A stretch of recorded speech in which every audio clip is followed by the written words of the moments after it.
Hello comic book fans, back for more reviews with Leila at the Comic Connection. This week we have 3 reviews coming your way. The first being Fallen Sun, Death of Captain America, Iron Man.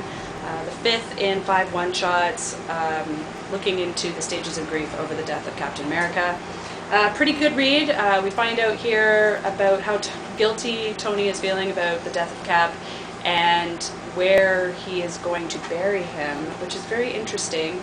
So I suggest that you read this. It's a good tie-up to all the events before Cap 26. The next review is Endangered Species Chapter 2. It's in the back of Uncanny X-men number 488. This just continues along with Beast's story, trying to figure out how to solve the problems of M-Day. He's basically sold his soul to some of the villains of the world, trying to get help, and he's not getting too much response. So it's a pretty interesting read. I'm looking more forward to the next part because nothing much happens in this one unless the last page means something significant. So pick that up and look into that. Next part is an X Factor. And the last review for this week is Thor number 1. You helmet heads have been waiting for this. He is back. I was really looking forward to reading this, and I gotta say I was a little disappointed, even though it has a good writer on it and a good artist. I was a little disappointed with both.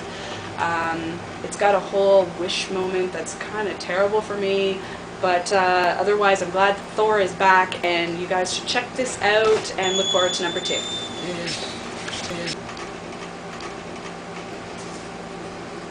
Hey folks, Jim here at the Comic Connection with my weekly comic reviews.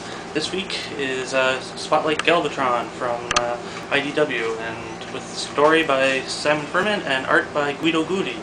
The story and art are really good. If you like Transformers, you're really going to like this. It's almost cartoon quality. It even ties into the second part of the Transformers story arc, Escalation.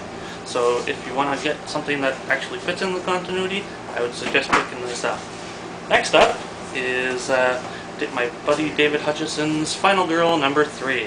In this story, in typical horror movie fashion, people get slaughtered. And not just in pretty ways either. So who will be the final girl? You won't find out for another 2 issues, but there's quite a bit of ancillary character death in this. Next, and finally, is Gold Digger number 87. Now, it's only 13 issues from the finale of Gold Digger, so in this issue, it's an all-out battle between Julia, Zero, and Dreadwing. And the whole thing ends in a little bit of a mind bleep that I can't describe. So if you're a Gold Digger fan, you're going to love this issue. Pick it up.